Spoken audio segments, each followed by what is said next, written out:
Let me start by telling you a story. There were two young sailors, Halley and Nova. They lived near the Pacific Islands. They liked exploring the sea and went on many journeys on a boat they bought from an old sailor. Today, they've come on a similar journey. The weather is nice and you can feel a cool breeze. Halley decided to go a little far this time. This wasn't unusual for them as they've always relied on their GPS to find their way back. However, an unforeseen event happens. There's a sudden change in the weather. Huge storms have made them diverge from their desired path. After checking their GPS, they've realized that it isn't functional as well. This is an abnormal thing to happen. What has caused this remains a mystery. Stranded on a ship with no land on sight, both of them realized the situation they were in. They were effectively lost. They started looking for everything that could help them find their way. After searching different things, their eyes fell on a box. After opening it, they found that there were two objects. One was an old peculiar device with a telescope attached on it, and along with it came a book. It was labeled as Sextant Manual. We use sextants for celestial navigation, and in celestial navigation we use stars as our lighthouses. There are two mirrors A and B attached to the sextant. Mirror A is half silvered, which is known as horizon mirror, and mirror B is fully silvered, which is known as index mirror. A telescope is attached, which is used to direct the user's eye to the horizon glass and magnifies the object under observation. Index arm is attached to the frame, which is the main moving part of the sextant. At the bottom of the sextant, there is a scale on which the index arm moves, which runs from 0 to 120 degrees even though the sextant itself covers 60 degrees. This is because of the double reflection principle which sextants employ to take its measurements.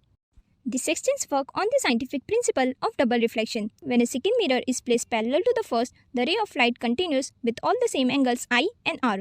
But as soon as the second mirror is no longer parallel to the first, say the mirror is rotated by an angle x, the ray of light still continues in the same way. But now when it hits the second mirror, the angle of incidence is I plus x. So the total deflection at the second mirror is I plus I plus 2x. So compared to first mirror, the difference over here is 2x.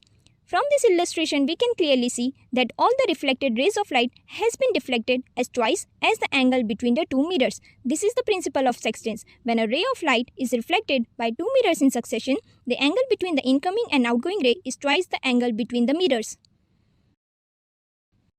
Errors of a sextant are divided into different types. There are 3 types of correctable errors and 5 types of non-correctable errors. First correctable error is perpendicularity error. The index mirror and plane of instrument are not perpendicular, hence horizon is not seen as a perfect arc. When horizon mirror and the plane of instrument are not perpendicular, it is side error. The celestial body is seen separated through the telescope of sextant.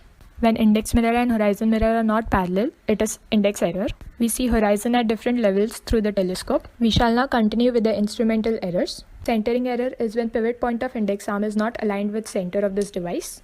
In prismatic error, the planes of mirror are not parallel to each other.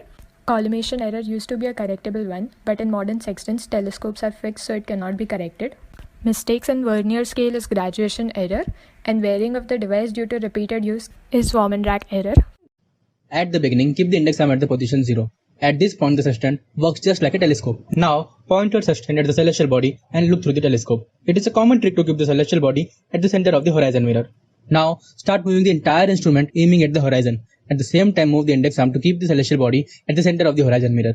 For the final part, bring the celestial body at the center of the image and keep the body in line with the horizon. Now, you just need to measure the angle from the scale.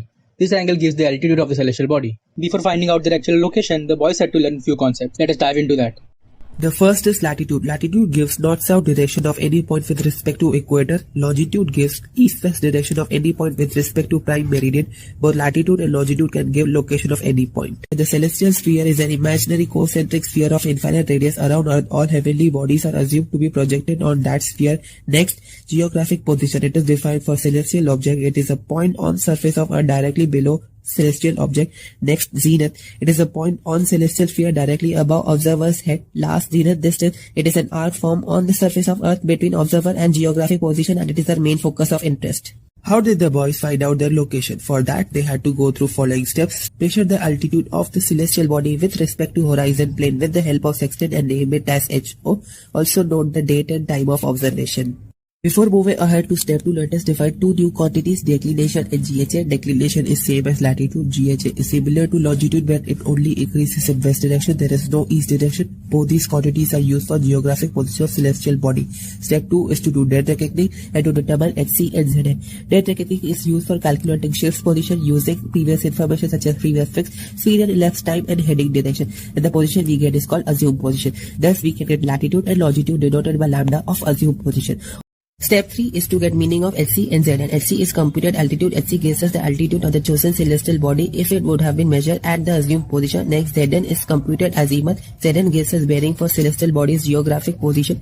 Bearing essentially means in which direction we must look for our object of interest relative to north. The curve joining the geographic position and assumed position is called as assumed zenith distance. The angle formed between assumed zenith distance and longitude of assumed position is called ZN.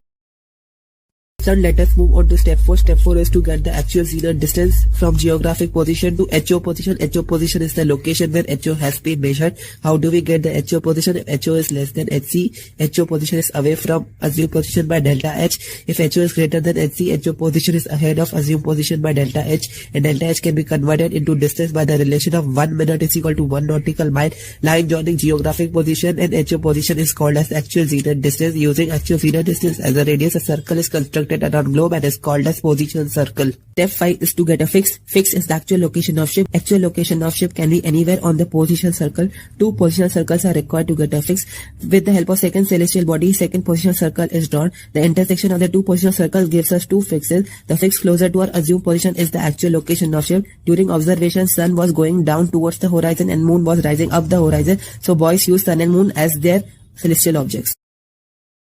With the help of the sextant, they were able to pinpoint their position coordinates and they headed straight to their home.